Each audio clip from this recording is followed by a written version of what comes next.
ሱራፌል ምኞት ወደ ውጭ ስትወጣ አግኝቷት ተቆሜ ሻውሪ ሲላት አላወራም እያለችው እየታገላት ስለነበረ ከዛም ፎቶ አስነስቶ ለቤኪ ልኮ ፍቅረኛውን ከዚህ በፊት እንደቀማው ብርቱካንን የምናስታውስ ነው።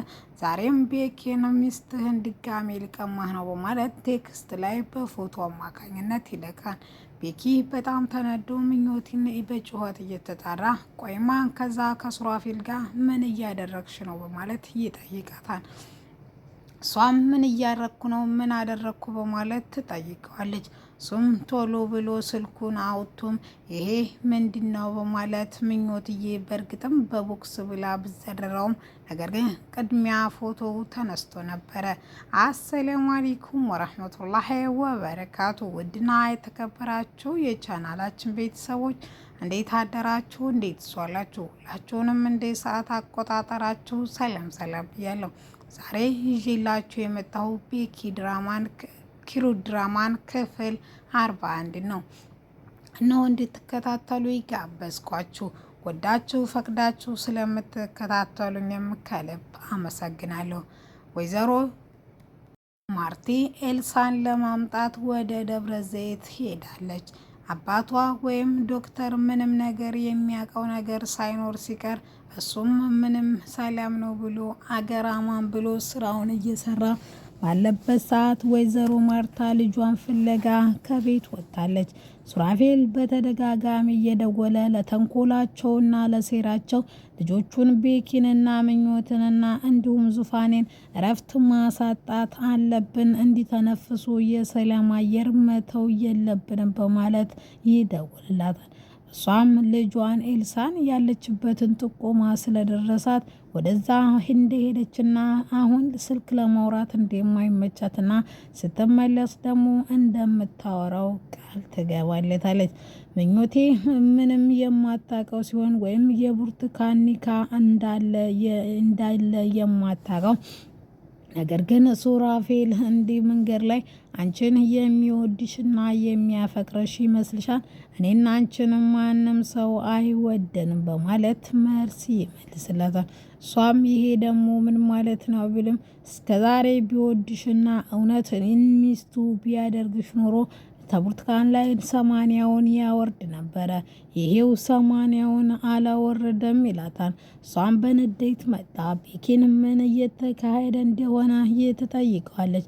እሱም በተደጋጋሚ ደውዬላት ስልኳን አታነሳም። አሁን ደግሞ ጭራሽ ቤቱ ለመሸጥ የእሷ መፈታት ግዴታ ነው። እየፈለኳት ነው፣ ነገር ግን እየፈለኳት እንደነበረ ደግሞ አንቺም ታውቂያለሽ በማለት ይመልስላታል። ነገር ግን ወረቀት ላይ ካለው ፊርማ የኔና ያንቺ ፍቅር አይበልጥም ወይ ምኞቴ በማለት ነገሮቹን በሂደት ያስረዳታል። እሷም እሺ ብላ መርሃባ ብላ ትቀበላለች። ይቅርታ አድርጋለት በድንገት ደግሞ የነገረችው ዙፋኔ ለምን በዚህ ሁኔታ ትነግሪያታለሽ ብሎ ስለተናደደባት ከወንድሟ ጋር የምትጣላ መስሏት እጅጉኑ ፈርታ ነበረ። እሷም ምንድነው በማለት ትጠይቀዋለች። እሱም ምንም አይደለም ብሎ ኩርፍል ብሏት ቢያድርም ነገር ግን በጧት ተነስቶ ክፍሏ ሄዶ ዙፋኔ እህቴ ሲላት በጣም ደስ አላት። ዙፋኔም የምንጣላ መስሎኝ እጅጉን ፈርቼ ነበር ትለዋለች። አንቺ መተኪያ የሌለሽኝ አንድ እህቴ ነሽ፣ እንዴት ከአንቺ ጋር ለመጣላት አስባለሁ በማለት ይመልስላታል። እሷም የኔ ወንድም አመሰግናለሁ ስላላኮረፍከኝ፣ በዛ ሁኔታ በናገሬ እጅጉንም በጣም ከፍቶኛል። እናም እኔ የምፈልገው የእናንተ ሰላም ነው በማለት ትመልስለታለች። እንዳውም ለትናንትናው ካሳ የሚሆን ብሎ ኩሽና ገብቶ ቁርስ ለመስራት ተፍ ተፍ እያለ ነገር ግን ሚስቱ የቤቱን እቃ ከመጨረሱ በፊት ሄጄ ማገዝ አለብኝ ብላ ምኞቴና አባሏ ወይም ቤኪ ቁርስ ሰርተው ያበሏቸዋል። ቁርሳቸውን በልተው ከጨረሱ በኋላ ምኞቴ መድኃኒቷን ልትወስድ ወደ ክፍሏ ስኬድ እሱም ምኞት እሷ እንደሄደች ይሄ ቤት አሁን ከዚህ ቤት መልቀቅ አለብን። ይሄ ቤት በማንኛውም አጋጣሚ ሊሸጥ ይገባል።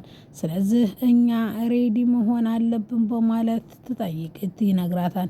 ዙፋኔም ታዲያ ምን አይነት ቤት እንድንገባ አሰብክ ስትለውም አንዴ የማቀው ወዳጅ ውጭ ሀገር የሚኖር ወዳጅ አለ። እሱም እናግረዋለሁ። እሱም አሁን እሱ ስለሌለበትና አሁን ባዶ ስለሆነ እዛ መግባት እንደምንችል ነግሮኛል። ስለዚህ ያ ከሆነ ደግሞ እኛ በቅርቡ አሁን ወደዛ ቤት መሸጋገር አለብን። ከዛ በፊት ግን ይሄ ቤት ስለቀው በጣም ጨንቆኛል። ታውቂያለሽ የዚህ ቤት ታሪክ ረዘም ያለ ትርክ አለበት። እኔ በጣም በደስታ ኖሬበታለሁ።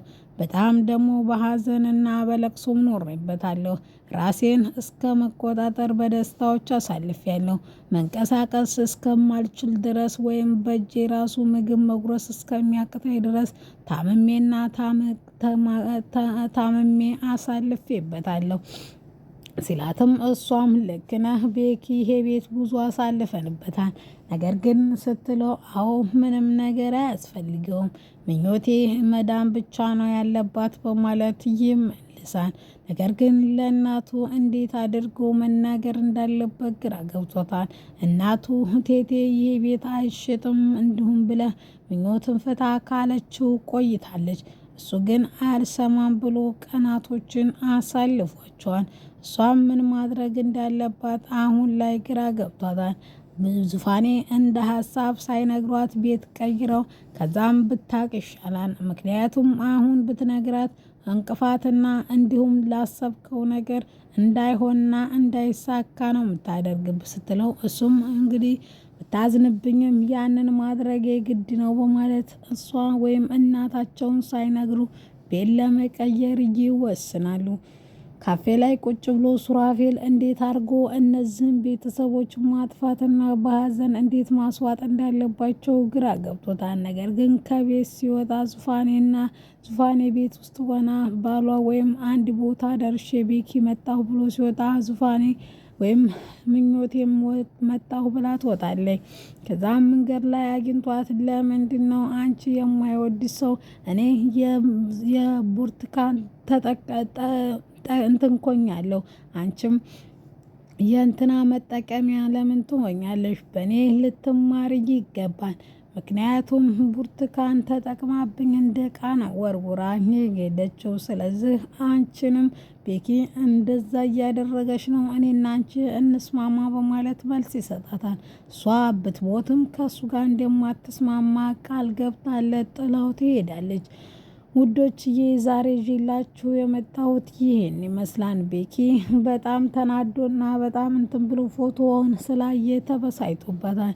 ነገር ግን ከዛ በፊት ግን ቤኪ የት ነው ብላ ተናግራ ነበረ።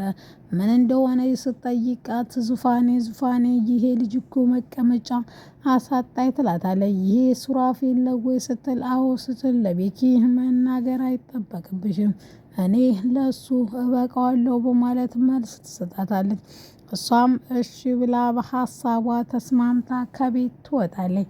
ከቤት ስትወጣም እሱን ፍለጋ ነበረ። ነገር ግን አሟትና ደሞም ከሱ ጋር ያሳለፈችው ጊዜ እጅጉኑ ከባድ ስለሆነባት ቆይማን እኔ ረፍት ላድርግ ስትል ነገር ግን ፎቶውን አይቶ በጣም ተናዶና ተበሳጭቶ ይመጣል። ቤኪ እህቱ እውነቱን አስረድታ ወይም ምኞትዬ እሱን አስረድታ ሰላም ይፈጥራሉ ወይስ ይቀየማት ይሆን? ምክንያቱም አሁን ባለችበት ከባድ ነው። ሱራፌል በጎን እኔ ላሳክምሽና ነገር ግን ከንትና ጋር ከቤኪ ጋር ተለያይ እያላት ነው። እሷ ግን በፍጹም ካንተ ጋር የምስማማው ነገር የለም ብትልም ፎቶ ግን አንድ ላይ እንደነበሩ የሚያሳይ ስለሆነ ለአንዴ ሳታውቀው ወደ እሷ ሲያስጠጋ ስለነበረ ሌላ ነገር እንዳላቸው አስመስሎባቸዋል። ውድና የተከበራችሁ የስደተኛዋ ዩቱብ ዛሬ ይዤላችሁ የመጣው ቤኪ ክፍል 41 ይሄን ይመስል ነበር። ሀሳብ አስተያየት ካላችሁ ኮሜንት ሳጥን ላይ አስቀምጡ። ኤልሳ ስትመጣ ከእንትና ሙሉ በሙሉ ረስታው ትመጣ ይሆን ወይስ ዶክተሩ ቅድሚያ ደርሶ ማርታ ሳታገኛት ኤልሳን ማሸሽ ይችል ይሆን? ምክንያቱም ኤልሳ ራሷ እንድታዳምጥና እንዲሁም ከራሷ ጋር ተነጋግራ ህይወቷን እንድትመራ ነበር እዛ ሄደችው። ነገር ግን እናቷ ለዛ ለሽማግሌና ለሀብታሙ ማግባት አለባት ብላ ተከትላ ትሄዳለች። ካገኘቻት ምን ይፈጠራል የሚለውን ቀጣይ ይዤላችሁ እመጣለሁ። ዙፋኔስ ሱራፌልን ምን ታደርገዋለች? ቤኪስ ምኞትን ያምናታን?